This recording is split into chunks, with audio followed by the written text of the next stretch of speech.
Hey guys, tonight, we're going to walk along a warm, white sand beach. Not for relaxation, but to hunt for money. Not gold, not silver. Just shells. Specifically cowrie shells. They're glossy, palm-sized, and look like miniature ceramic beans, with a slit down the middle nature's vending tokens. In your hand, they feel almost like polished teeth, smooth from centuries of waves. But for vast parts of human history, these little shells weren't just decorations. They were currency, and a surprisingly durable one at that. Of course, if you tried to pay rent with a bag of seashells today, you'd get some funny looks and probably an eviction notice. But thousands of years ago, from Africa to Asia to the Pacific Islands, you'd be rich. Well, depending on how many bags you had and how fast the value is changing. So before you get comfortable, take a moment to like the video and subscribe, but only if you genuinely enjoy what I do here. Feel free to share where you're listening from and what time it is, especially if it's late and your pillow is already calling. Now dim the lights, maybe turn on a fan for that soft background hum, and let's ease into tonight's journey together. You're somewhere in the Indian Ocean about 3,000 years ago. You don't know it yet, but you're in the birthplace of one of the most widespread and unusual currencies in human history.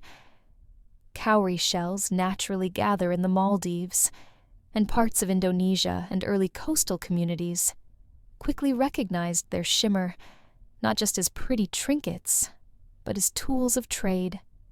They were small, portable, durable, and most importantly, hard to fake.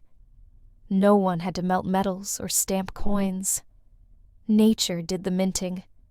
You just had to go pick up your paycheck off the beach. You stoop and scoop up a handful.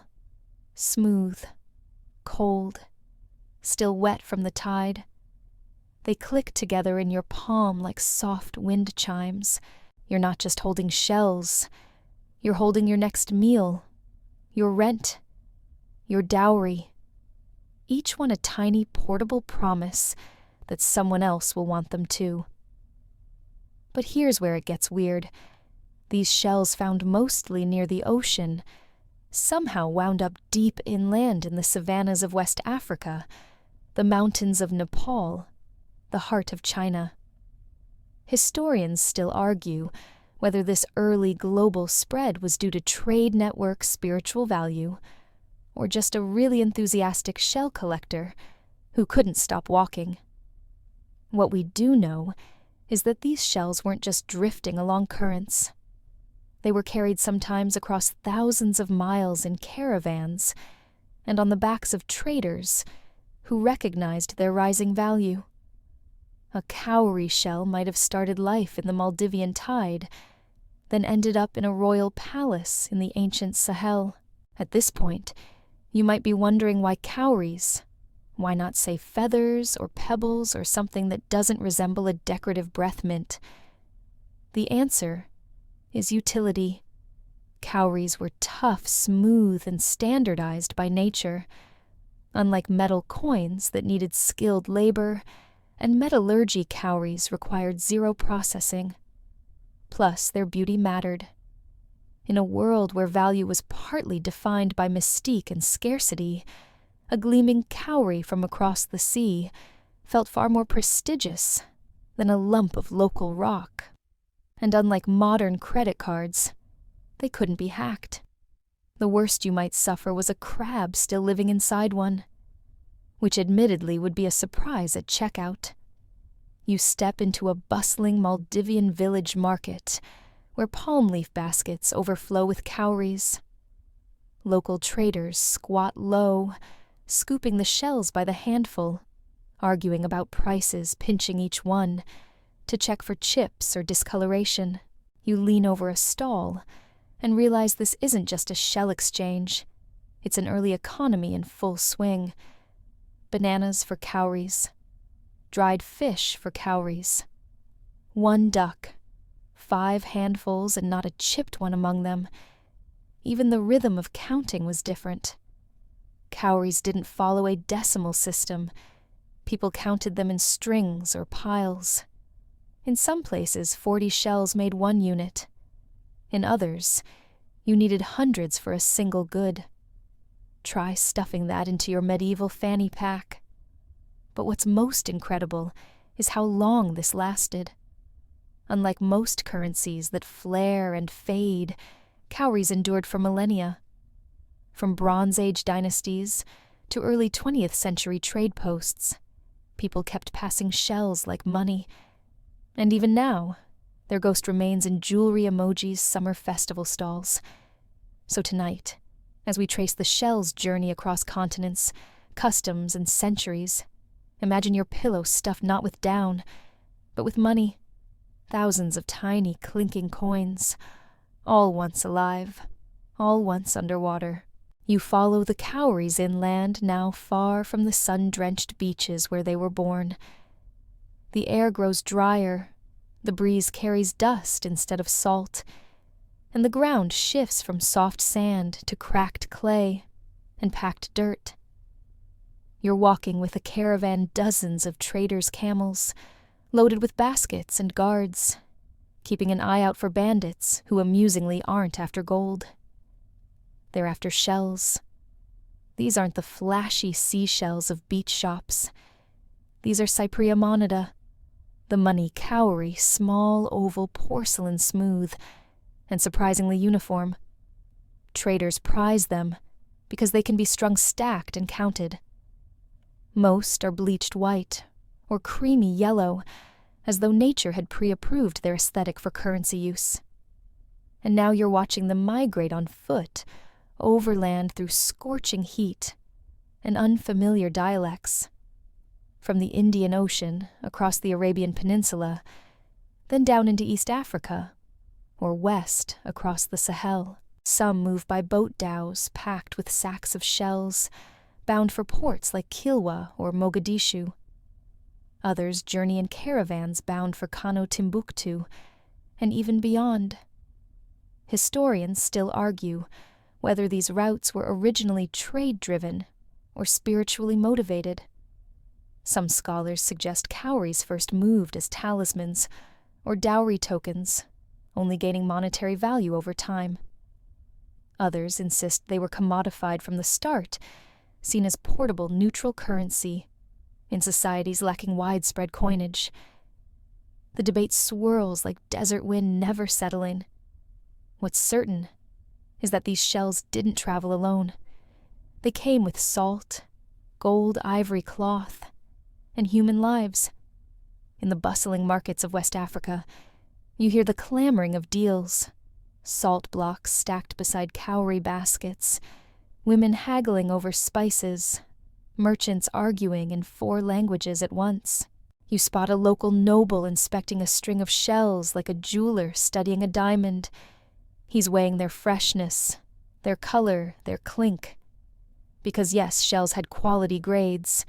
Too small, worth less, cracked worth nothing, perfectly glossy and matching in size. Now you've got currency worthy of a chief. In some parts of Mali, a few hundred shells could buy a goat. In others, you needed thousands to secure a bride. The value was all about place and timing, much like real estate. Now really location, location, location. And it wasn't just Africa. Cowries reached parts of South and Southeast Asia, too. They slipped into Cambodian temples, into Burmese marketplaces, and into remote Himalayan villages, where metal coinage couldn't easily go.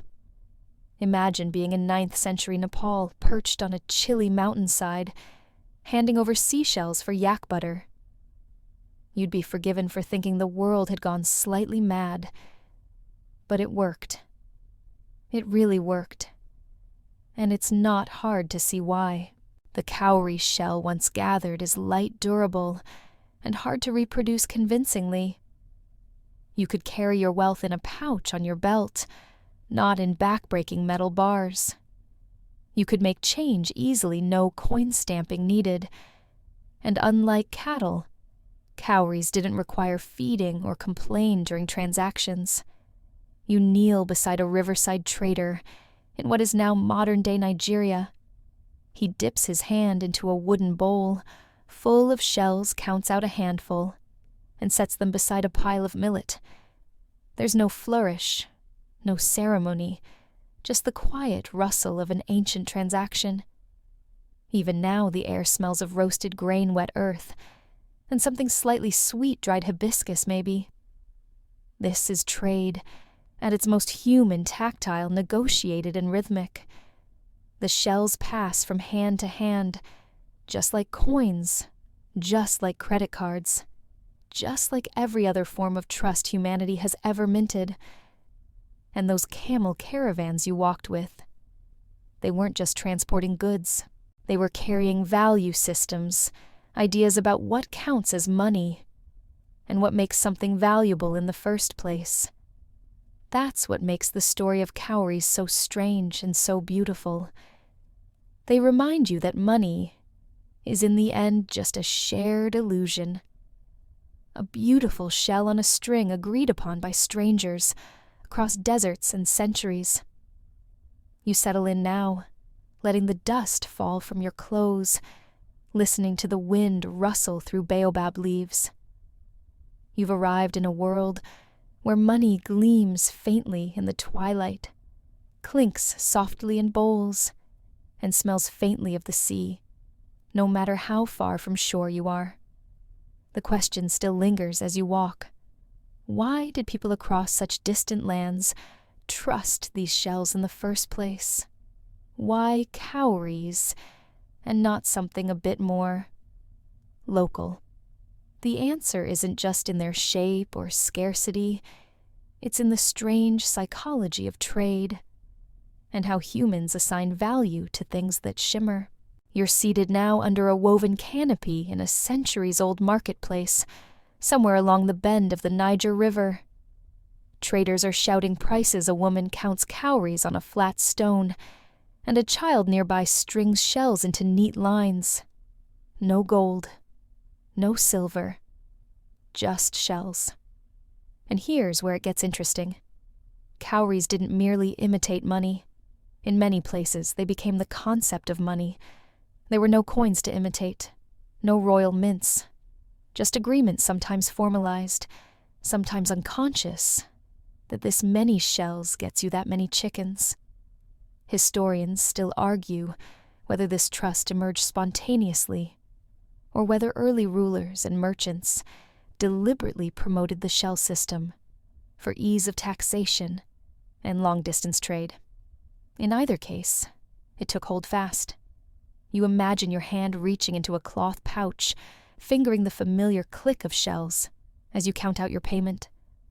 There's no print, no stamp, no security watermark. Yet everyone believes in their worth. It's like magic, or maybe more accurately, it's like credit cards. You're not paying with something inherently valuable. You're using a token backed by social faith. The beauty of cowries, though, was that they held meaning beyond economics. In many African and Asian societies, cowries were symbols of fertility, wealth protection. You'd find them sewn into bridal garments, buried with the dead, and glued into ritual masks. One moment you're buying rice, the next you're protecting your household from spirits. Quite the multitaskers. In parts of South Asia, cowries became gaming pieces and divination tools. Toss them like dice, and a priest could interpret their pattern. Shells could predict your fate or determine your afternoon snack. It's all about context. Meanwhile, in Pacific Island cultures, cowries were status markers. The chief had bigger, rarer shells. The more exotic the cowrie, the more prestige it carried. Think of it like having a black Amex card, except made by a mollusk. And across many cultures, cowries were female symbols.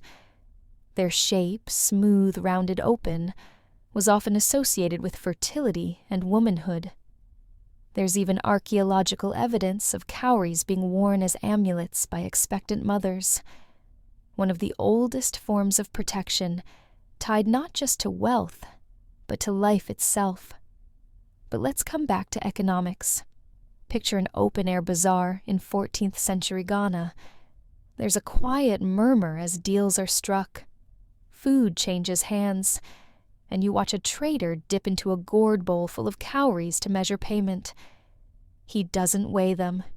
He feels the count. Years of practice have made his fingers better than any scale. Some merchants tied cowries into bundles, usually strings of 40, 100, or even 1,000.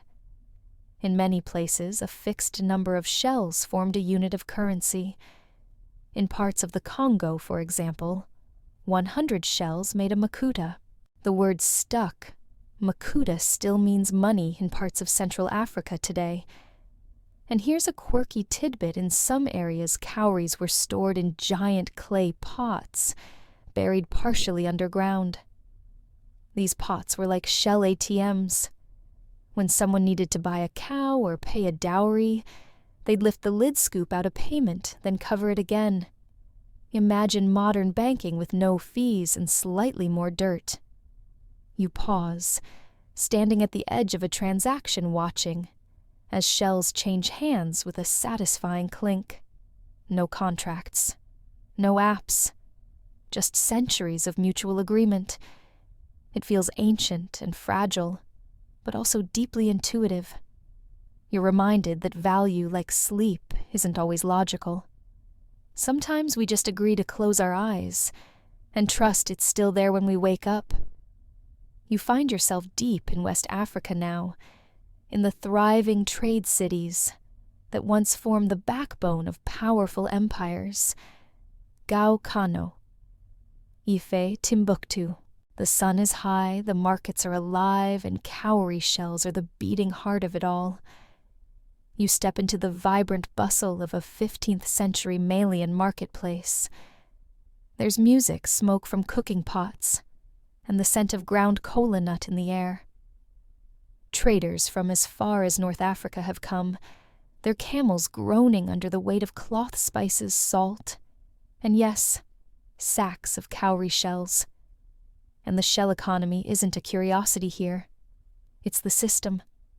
You watch a noblewoman negotiate the purchase of dyed indigo robes, the seller gently pouring cowries into a brass bowl to confirm the agreed price. Cowries are kept in baskets, gourds, and even leather wallets worn like belts. The more jingling around your waist, the wealthier you sound. Some individuals, by sheer accumulation, became cowrie shell billionaires. Not in modern terms, but in the way that really mattered, that influenced landwives, horses, and respect. A man might possess enough shells to buy an entire herd of cattle, or commission a griot to sing his family's glory for an entire season. And yes, shell-based PR was absolutely a thing.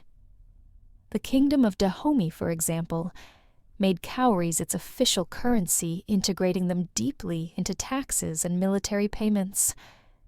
Taxes might be demanded in precise shell amounts. Soldiers might be paid in strings of cowries, stored in wooden chests in the king's treasury. The shells didn't just represent wealth, they were statecraft. Historians still argue whether the shell economy made these kingdoms more resilient or more vulnerable to external manipulation. On one hand, it gave them a flexible mobile system that didn't rely on foreign coinage. On the other, it eventually exposed them to economic control by outsiders who had access to massive shell imports, undercutting local systems. But for now, in the moment you're standing in, there's a rhythm to everything. Cowries clink in measuring bowls. Children count them for fun, and women string them like beads of power. In some communities, brides arrive to their weddings, not just adorned in shells, but purchased with them. A bride price might be 2,000 cowries, painstakingly counted and ceremoniously handed over in front of witnesses. And it's not just about buying and selling. Cowries are integrated into the architecture of these kingdoms, sometimes literally. In Benin, they're embedded into palace decorations. In Yoruba territories, priests use them in divination, asking gods for answers via the toss of sacred shells. The shells had a life beyond the market. They sang through rituals whispered through marriages and clattered across royal courts. They were quite literally embedded in power, and while you're here, take a moment to admire the economics of it. There's no formal central bank, no gold standard, no fiscal policy, just centuries of trust and routine, built shell by shell. You're watching economics in its most raw and elegant form, portable, adaptable, quietly brilliant. You wander now through the quieter parts of the city, where cowries are stored in pottery-lined holes, beneath homes, or tucked into the folds of sleeping mats. They clink softly with every step, a lullaby of liquidity. You lie back under a fig tree shells, tucked behind your head like a pillow. The breeze is gentle. Trade is good. And somewhere nearby, someone is counting their wealth, one soft click at a time. As the sun dips low, casting long golden shadows over the marketplace, you begin to realize something deeper. This shell-based economy isn't just informal barter. It's structured, complex, almost bureaucratic. And nowhere is that clearer than in the world of cowrie counting. You find yourself in a shaded courtyard, seated beside an elderly merchant who has dedicated his life to one of the most underappreciated professions in pre-modern finance, professional shell counting. He doesn't use scales or abacuses, just his hands. Wrinkled fingers that move like they've memorized every ridge and groove of every cowrie they've ever met.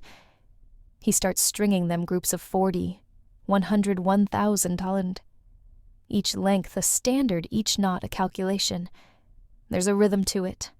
A click, click slide, click, click slide, like a soft drum beat. You close your eyes and let it lull you. You learn that in some kingdoms cowries were stored in government vaults, and entire bureaucracies were devoted to their organization. In Dahomey and Ashanti courts, there were appointed officials who managed cowrie inventories. Salaries were paid in shells, taxes collected in shells and bribes.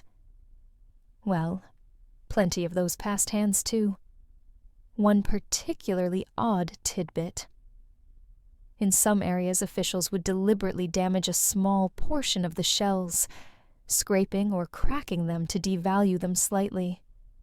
This way, a tax collection could be separated from common trade cowries, your first glimpse at currency regulation. Primitive inflation control, if you will. Historians still argue whether these cowrie counting systems were developed independently or borrowed through trade influence. Some see them as ingenious responses to logistical problems. Others suggest the structure emerged only after shells flooded into regions in massive quantities. Either way, the result is clear. Counting cowries was no joke. You shift to a small inland village, now where the entire economy revolves around bundles of shells. Each household has a stash, tucked in walls, or packed under sleeping mats. At weddings, guests bring strings of shells as gifts. Children are taught arithmetic with them before they learn letters. It's finance education via mollusk. There's even an early banking concept. Trusted elders or traders would hold cowries for safekeeping. Some even loaned them with interest. Yes, shell loans. Imagine someone knocking on your door to collect interest payments in the form of shiny white pebbles. No threatening letters, just quiet judgment and a gentle jingling sound. And you can't help but notice it's also physical. In today's world of contactless cards and phantom numbers, Cowry money required touch presence noise. You always knew where your money was because it clinked. In the quieter corners of society, this created intimacy.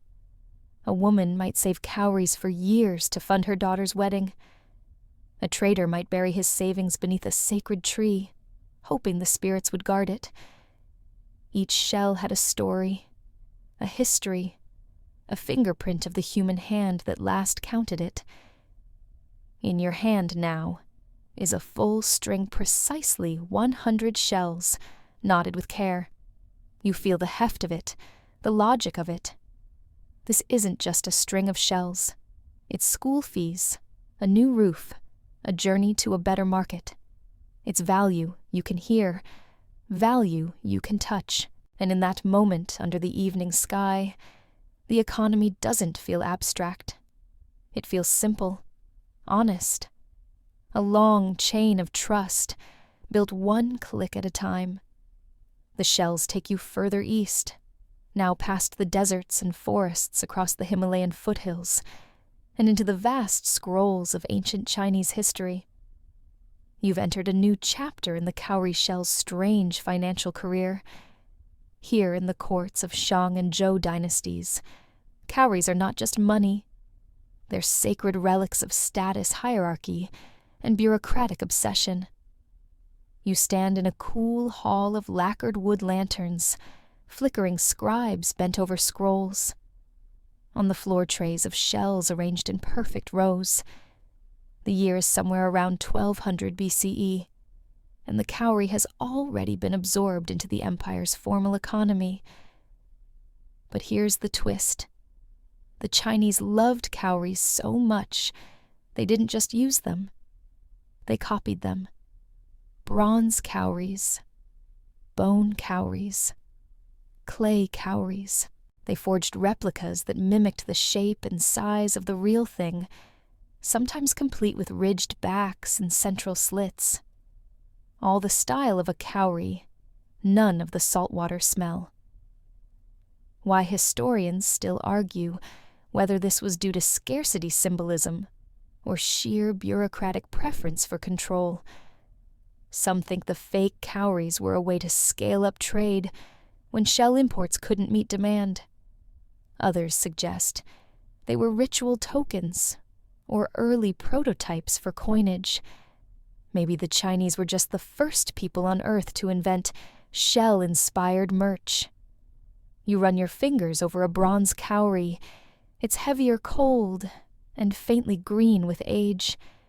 It doesn't clink like the real thing, but it looks right. It feels official.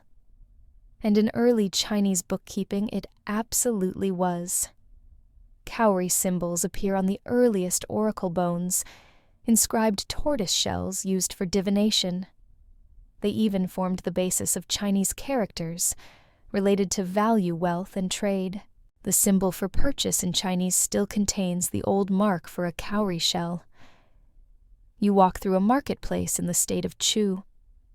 Merchants in tall caps and silk tunics exchange cowries for goods, bolts of fabric jugs of millet wine baskets of dried fish. There's an order to it, a ledger-like neatness. If West African shell trading was a chorus of clicks and chatter, the Chinese version is a low hum of accountancy.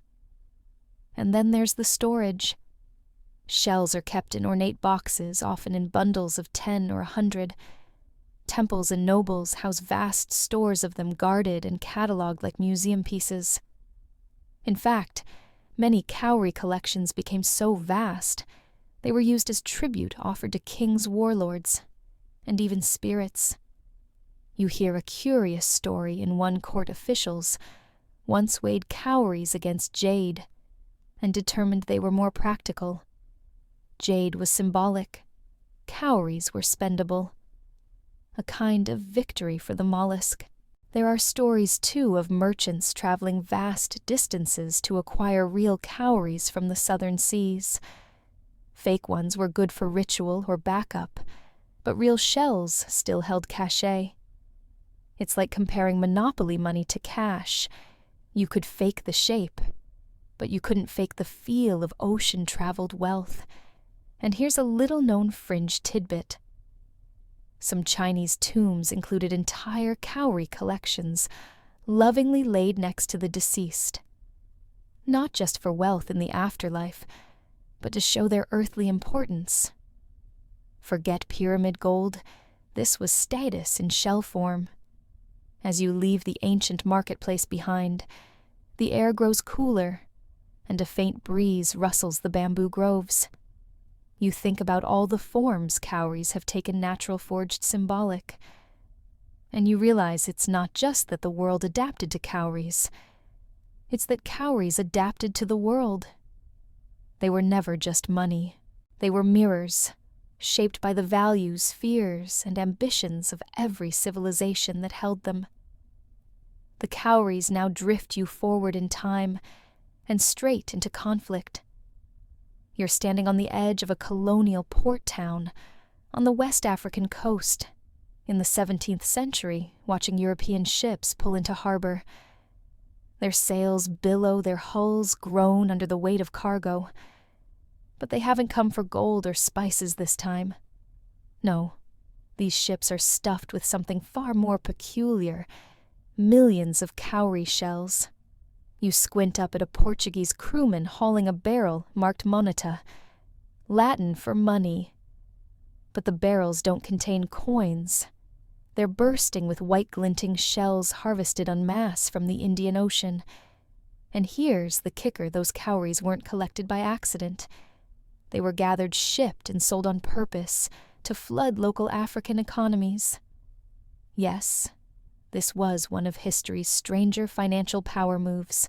Colonial powers realized that by controlling the supply of cowries, they could manipulate local markets. The same shells that once crossed deserts on camelback were now cargo shipped like cannonballs. Flood a region with shells, and suddenly, the price of everything cattle cloth, even people, began to shift. Historians still argue whether this manipulation was strategic or opportunistic. Some believe European merchants understood exactly what they were doing, undermining traditional economies to gain political and trade leverage.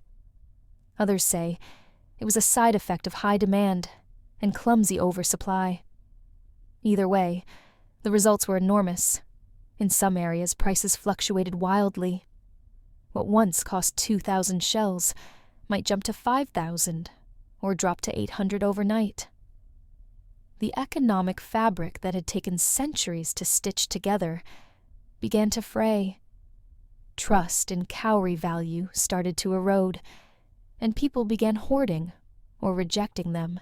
But even as colonial interference grew, cowries remained stubbornly central. European traders quickly discovered that certain goods, especially enslaved people, were often priced in cowries. This led to a disturbing cycle. Shells were imported used to buy captives, and then the cycle repeated. Cowries became tangled in one of the darkest exchanges in human history. You step quietly through a coastal trading fort. The air smells of salt and sweat. You hear the clatter of shells being counted, the low hum of deals, struck in languages not your own. A ledger lies open, pages upon pages of transactions, written in cowrie denominations. It feels surreal, a beach souvenir now tied to the suffering of millions. And yet the system didn't collapse overnight. In many regions, cowries continued to function as currency well into the 1800s. They were too embedded, too familiar. People still used them for daily purchases, for ritual exchanges, for gifting and saving. In fact, the shell economy was sometimes more resilient than the colonial coinage pushed by imperial governments. When trust in foreign coins faltered, people often went back to the shells. And not just in Africa. In Sri Lanka, cowries were still accepted in local markets during British occupation. In parts of India, they remained common in rural trade. Even in the face of political upheaval, the humble cowry clung unresistant, ubiquitous, and weirdly dignified. You now sit in a quiet courtyard, far from the chaos of ports and forts. A young boy counts shells into a woven pouch. His grandmother watches carefully every click, a lesson in value in history and caution. For all their involvement in empire and exploitation, cowries never lost their folk presence. They were more than a tool. They were an artifact of continuity. No matter who controlled the ships, the banks or the borders, cowries remained in the hands of the people. You rise before dawn, now following the footsteps of a trader, winding his way through the narrow paths of a rainforest market town. His load isn't heavy, just a tightly bound basket slung across his back. But the basket is packed with secrets, fake cowries. Dozens, maybe hundreds. You're about to enter the underworld of mollusk forgery, because wherever money exists, fraud isn't far behind. And even though cowrie shells seem immune to tampering thanks to their smooth surface and natural curves, humans, as always, prove delightfully persistent in their scheming. In many areas where cowries held strong economic value, artisans and counterfeiters began making imitations out of bone ivory porcelain and even baked clay. Some were laughably bad, others practically indistinguishable, unless you'd been counting cowries since you were 5. You huddle near a smoky fire pit, where a local forger demonstrates his craft.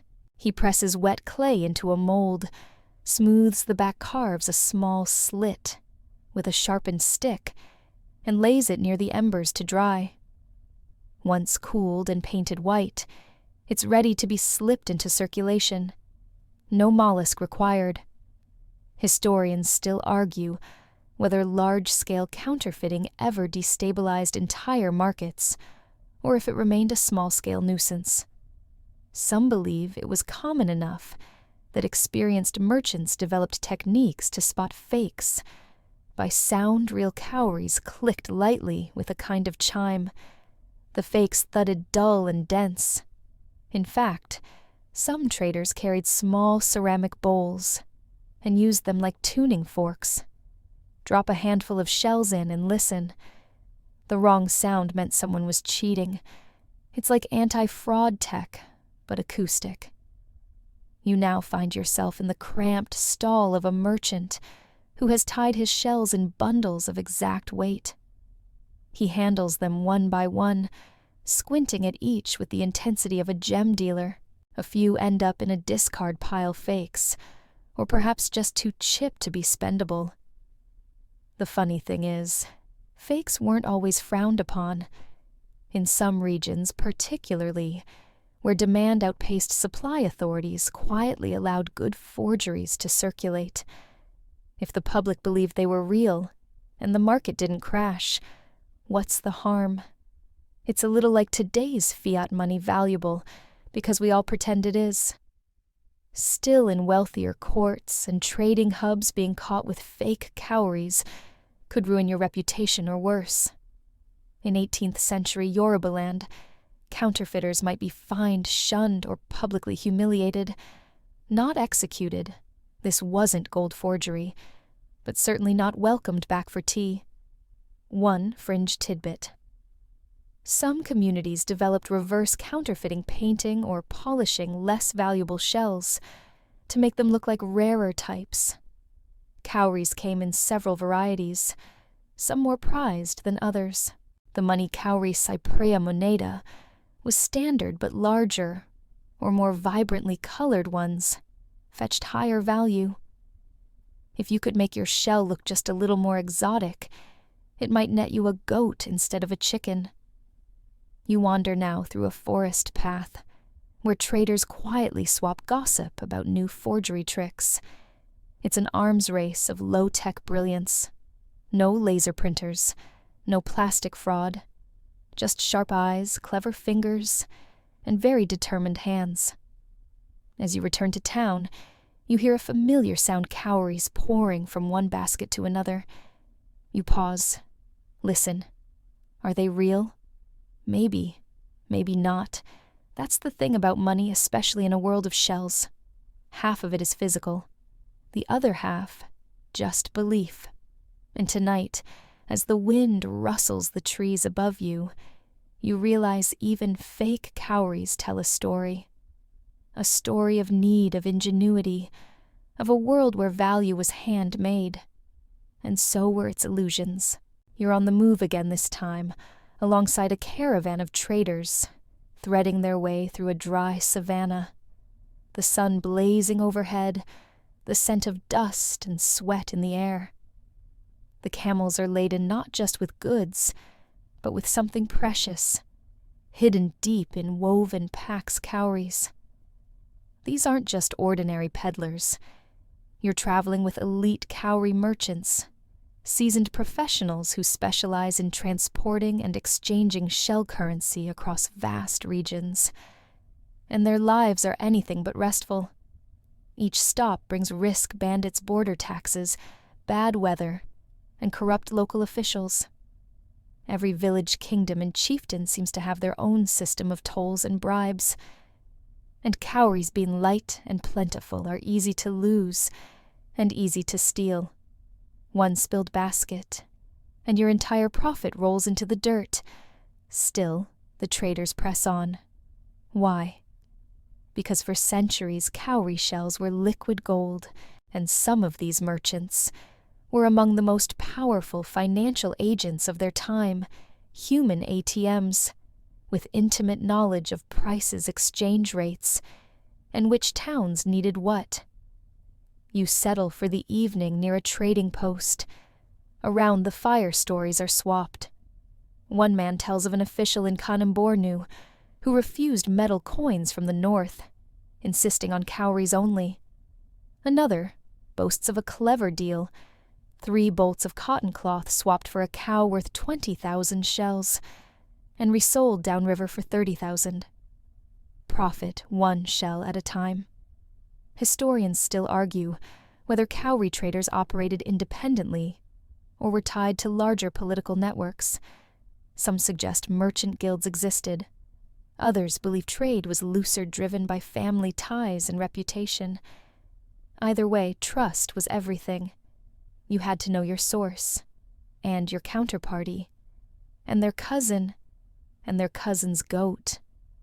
One of the quirks of this trade, cowries didn't always move with the goods.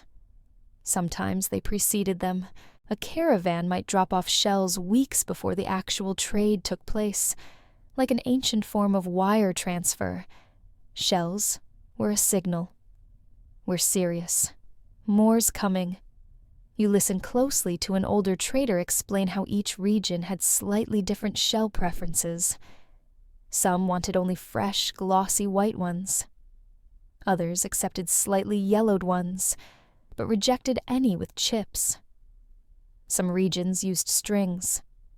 Others demanded loose piles. If you didn't know the local custom, you could lose your shirt or your whole caravan. There's also strategy. Some traders hoarded shells in dry seasons, when travel was dangerous and markets thin. Others waited for harvest festivals when demand soared. Shell inflation wasn't just a concept, it was a rhythm tied to the earth itself. Rains came, crops grew, markets boomed, shells flowed.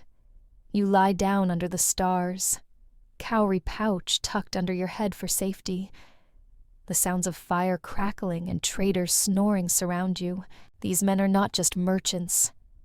They're knowledge keepers, map makers of value, walking economists with cracked heels, and a gut instinct for when to trade and when to wait. And in that silence, with only the distant call of hyenas and the rustle of acacia leaves, you realize this is more than money. This is a human system based on movement memory and trust. Cowries weren't just carried by traders. They carried them in return, across jungles, rivers, savannas, and centuries. Now the shells begin to shimmer differently, not as money, but as symbols, talismans, vessels of something older than trade. You step into a ritual hut, dimly lit by flickering oil lamps, where the air is heavy with incense and song. Here cowries are not counted. They are cast. You're in a sacred space somewhere in West Africa, perhaps among the Yoruba, the Igbo, or the Fawn. A diviner sits cross-legged on the floor, a wooden tray before them, etched with mysterious shapes. Around their necks strings of white and amber cowries. Their hands move quickly, gathering a small set of sacred shells and tossing them into the tray, like dice. Silence falls as the shells land. This is Ifa divination, and cowries are the messengers. The way they fall face up, face down, reveals answers from the spirit world. They speak of love, illness, success, betrayal. You don't need coinage here. You need clarity. And cowries have never clinked more seriously than this. Historians still argue whether cowrie-based divination predates its use as currency, or whether ritual meaning came later. It's one of those blurry chicken or egg questions that scholars love. But there's no doubt. The shell's shape, symmetry, and luminous sheen made it a perfect spiritual tool. You follow cowries now into ceremonies, weddings, births, funerals. In many societies, shells were tied to female fertility, and the womb, their slit-like opening curved and smooth, naturally lent itself to symbolism of life and creation. You watch as a bride enters her family's ancestral hut, her veil dotted with cowries, her ankles jangling with shell-beaded bracelets. She glows not in gold, but in something older.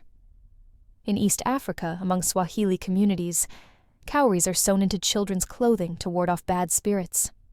In Madagascar, they're placed on graves. In Ghana, a healer brews a potion and drops cowries into the bowl, like keys unlocking the unseen. One quirky tidbit among the Maasai cowries were once used as love tokens. A young man might hand one to a woman as a quiet promise, slippery, silent, and powerful. If she accepted it, meant maybe. If she returned it, it meant no. If she wore it around her neck, that meant you better talk to her father.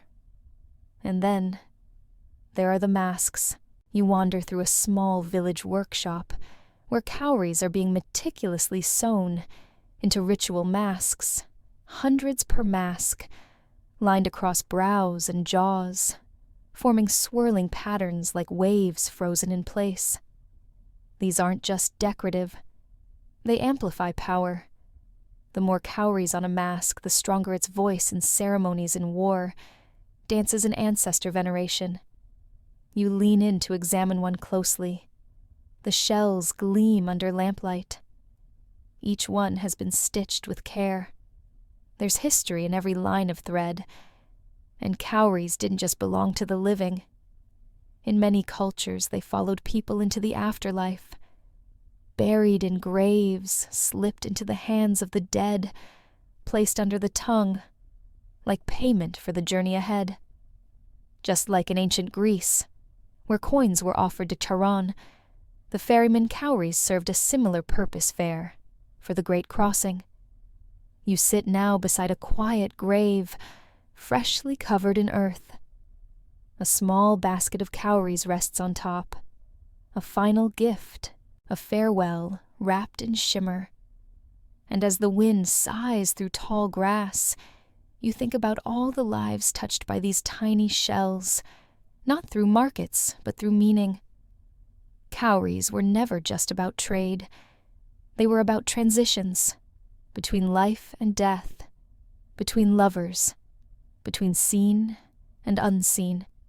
You stir now in the heat of a coastal fort, watching the shell economy entangle itself in something far more tragic, the Atlantic slave trade. This isn't a comfortable chapter, but it's a true one. because cowrie shells, for all their shimmering beauty, played a dark role in one of history's most horrific systems. You hear the creak of ropes, the slap of waves against wooden hulls, and the unmistakable rattle of cowries being poured into counting bowls. It's the 18th century, and along the coasts of West Africa, places like Ouida Elmina and bonny European traders arrive not only with muskets and cloth, but with barrels upon barrels of cowrie shells. These were gathered in the Indian Ocean, shipped in staggering quantities to West Africa, and used in what are politely called transactions. You step quietly through the open-air compound of a powerful local broker. On one side of the yard are captives chained and silent.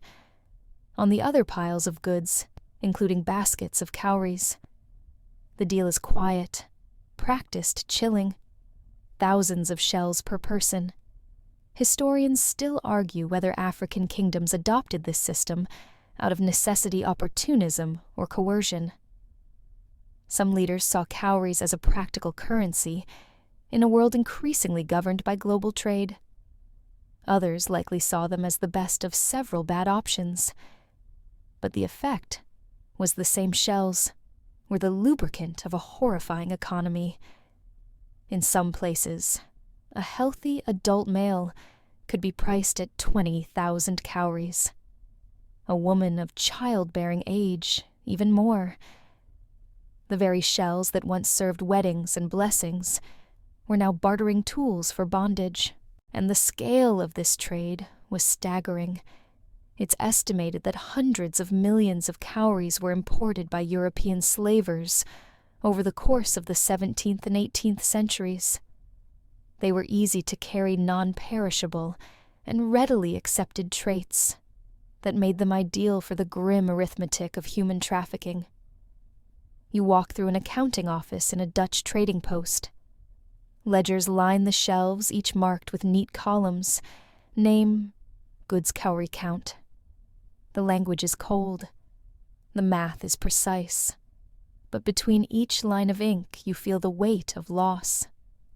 One haunting tidbit: some captives themselves were forced to carry cowrie shells to the ships, unknowingly transporting the very currency that sealed their fate. You picture it: fingers still raw from chains, clutching a handful of gleaming white shells that had once meant life, and now meant the opposite. And yet, even amid this darkness, cowries retained their other meanings in local communities. Families continued to use them for rites, for offerings for the sacred. The same shell could buy a soul, and then be placed at the feet of a god. The contradiction is unbearable, but it's real. You sit now beneath a tree, just beyond the port walls, away from the shouts and sails and smoke. A breeze picks up, rustling the dry leaves and the soft hiss of tide beyond. In your lap, a single cowrie shell. It gleams with the same sheen it had in the Maldives, in Mali, and Madagascar. The shell hasn't changed. We have. The shell economy, like any system tied to trade and trust, eventually met its match: inflation. You're sitting now in a dusty market square in 19th century northern Nigeria, watching a frustrated trader lug 2 massive sacks of cowries just to buy a single goat. You'd think you were watching a joke, but no one's laughing. The problem is simple: too many shells. For centuries, cowries had maintained value, partly due to their relative scarcity and the difficulty of acquiring them. But then came the ship's European traders, bringing literal tons of cowries into Africa. What once cost 500 shells now costs 5,000. The goat 15,000 if it's plump and has all its teeth. Historians still argue whether this inflation was deliberate, part of a broader economic destabilization strategy by colonial powers, or simply an accidental side effect of mass supply. Either way, it turned a once efficient currency into a logistical nightmare. You watch a woman in the marketplace trying to pay for cloth. She pours cowries from a gourd, counting and recounting while the vendor sighs. Other customers behind her wait arms, crossed as the shells spill and scatter like spilled rice. In some cities, buyers began using standardized bags of shells, each pre-measured to save time. Elsewhere, currencies hybridized traders began accepting partial payment in cowries, partial in silver coins or goods. But the damage was done. What had once felt universal now felt messy, inconsistent, and bloated. There's a curious scene nearby. A scribe in a regional court, counting tax payments, his desk buried under cowrie strings, with notations in Arabic beside each pile. He looks exhausted. The math is relentless. The records never stop. One fringe tidbit. Some marketplaces began setting shell ceilings maximum amounts per transaction to stop the chaos. Think of them as ancient price caps, enforced not by law, but by mutual exhaustion. Meanwhile, in coastal cities flush with imported cowries, even beggars began rejecting low-quality shells. They wanted clean ones, white ones, no chips. I may be poor, one might joke, but I don't accept trash. You walk through an alley where discarded cowries litter the ground like bottle caps, useless to some, still sacred to others. Value, it seems, is always shifting under our feet. Yet even amid this economic confusion, people adjusted. That's what humans do. Some communities began using cowries more as ritual or prestige markers, again, letting coinage handle daily business. Others transitioned to using larger denominations, brass rods, colonial coins, or printed notes. But not everyone let go easily. In parts of Central Africa, the cowrie clung stubbornly unused in small exchanges and family rituals. Children still played counting games with them. Old women still used them in blessings. Even as economic value fell, cultural value held tight. You now stand before a small household shrine where a string of cowries hangs like prayer beads. No one spends them. No one touches them. They're not money anymore. They're memory. And that's what strikes you most. The slow, graceful death of a currency, not through violence or law, but through use, through time. Cowries were not overthrown. They were worn out. They served. And then they rested. Now the shells begin to recede, not in importance, but in presence.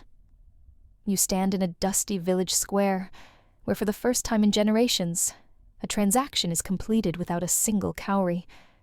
A coin clinks. A note is folded. And just like that, a system begins to vanish. You're in the early 20th century now. Across Africa, South Asia, and parts of the Pacific colonial powers are pressing new monetary systems, standardized coins, printed banknotes, and above all, central control. The shell economy, once global in scope and local in heart, is being swept away. The transition isn't always smooth. You overhear a merchant in Sierra Leone grumble about the new British shilling, no soul in it, he mutters. It doesn't speak. Because cowries weren't just money.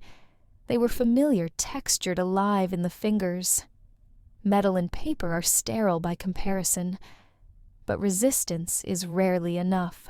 Colonial administrations set exchange rates, demanded taxes in imperial currency, and punished those who tried to pay in shells. The shell economy had become an inconvenience, too unruly, too local, too difficult to tally into tidy imperial ledgers. You walk through a schoolroom where a teacher holds up a metal coin to the children. This, she says, is what money looks like now. In the back row, a student fingers the cowrie on a string around her neck. She isn't sure whether to tuck it in or hold it tighter.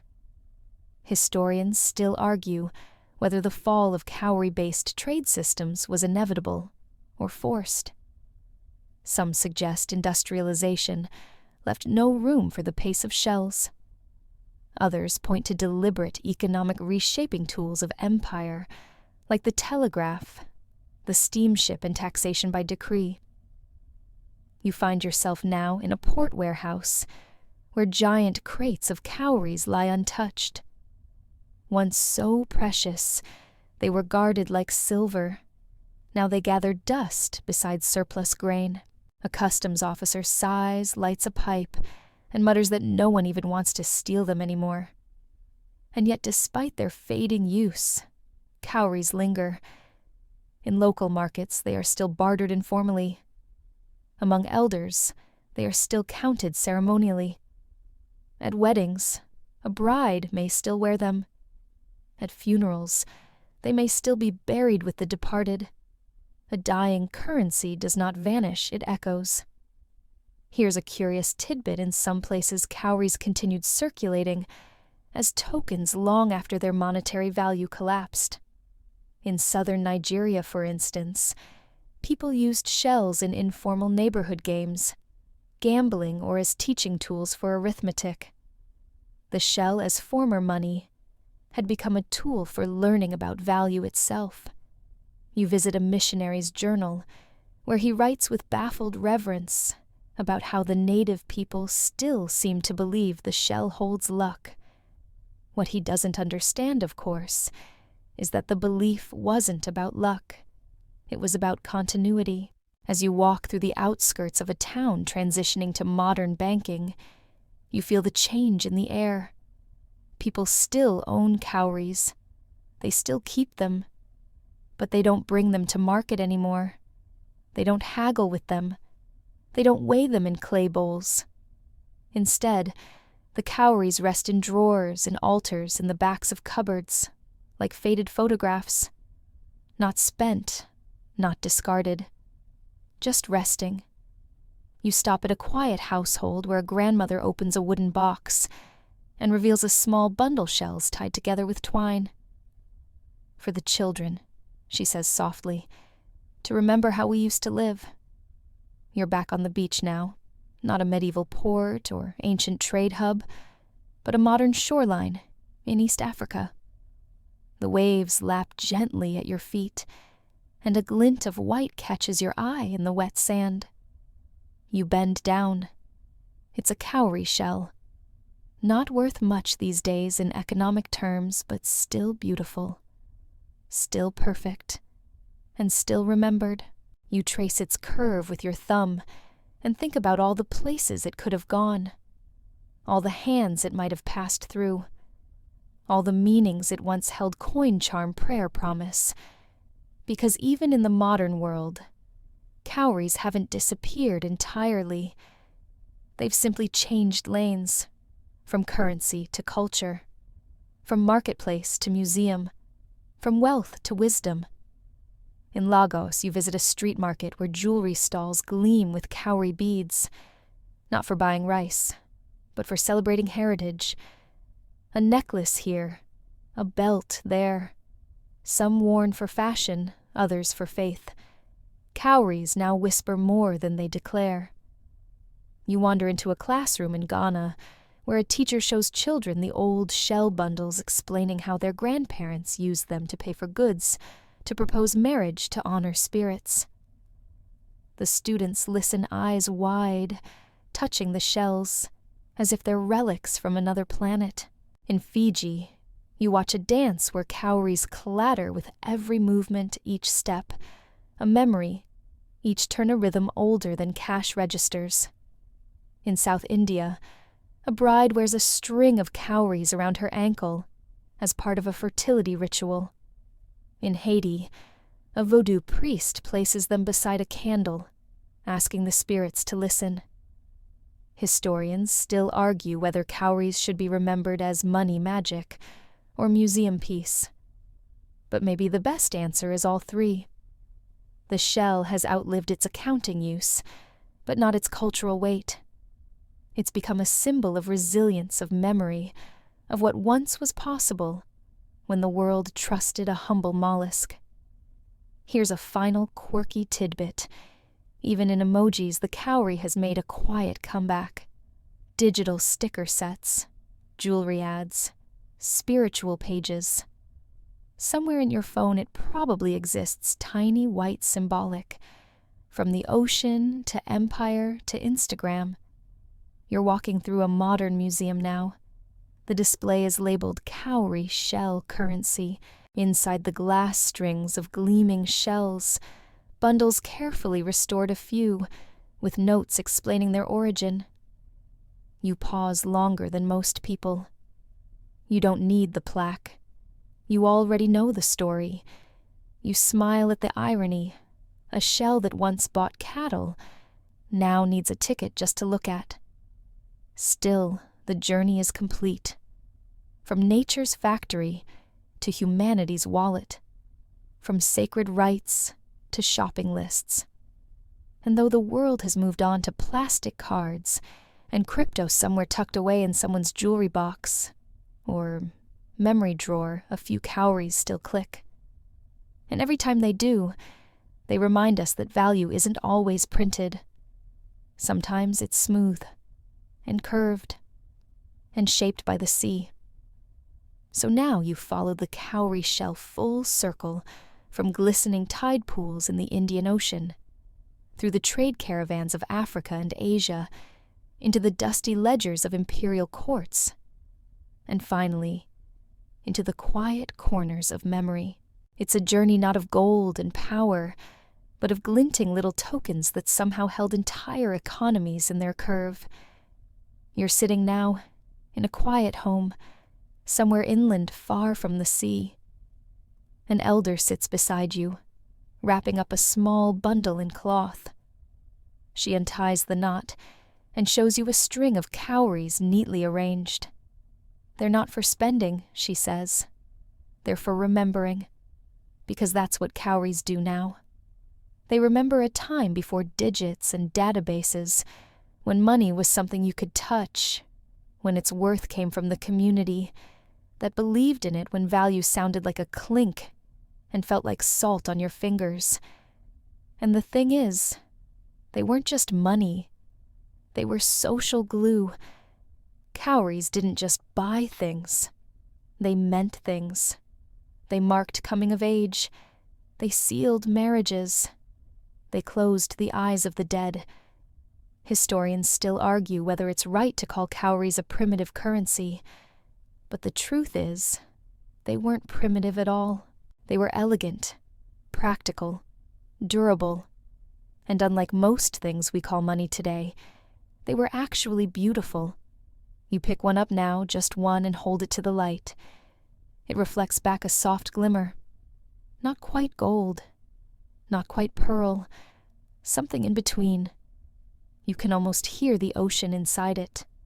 Not in a seashell way, more like an echo of all the market's rituals, whispers, and migrations it's passed through. Even in the age of bank apps and blockchain cowries, still teach us something quietly profound, that money is never just about exchange. It's about belief. It's about symbols. And sometimes the smallest, smoothest thing can carry the heaviest meaning. So as your eyes grow heavier and your breathing slows, picture one of those ancient traders again walking barefoot through hot sand-shell pouch at his side, a faint jingle marking each step. He's not rich, but he's trusted. He carries value not just in cowries, but in knowledge, in stories, in relationships. The world he walks through is quiet now. The market has closed. The fires are dying down. And the last shells of the day are being counted and tied away, saved for morning, wind down. And so we settle here at the edge of history's quieter chapter. You've walked dusty trade roads, listened to ancient deals whispered over gourd bowls, and touched the smooth curve of a shell, passed from hand to hand for generations. Not gold, not silver, just the soft gleam of trust shaped by salt and time. Let the noise of the modern world fade a little. There are no credit scores here, no spreadsheets, Just a memory of something simpler, something softer. Imagine the rustle of cloth as a merchant packs up for the night. Hear the click of the last cowry dropped into a pouch. Hear the quiet, so much quiet, where once there was commerce and ceremony, and stories swirling like desert wind. The ocean that birthed those shells is still out there, waves rolling gently over coral beds, sending more cowries into the sand. But they don't need to be gathered anymore. They've done their work. Their weight, small as it is, remains in the stories we carry with us. Now let your thoughts drift. Let your breathing slow each breath a little deeper, a little heavier. The cowrie shells are quiet, now tucked away in shadowed corners of memory, shining faintly in the dark. Sleep comes softly, like waves on shore, like a hand gently closing over a shell. Good night.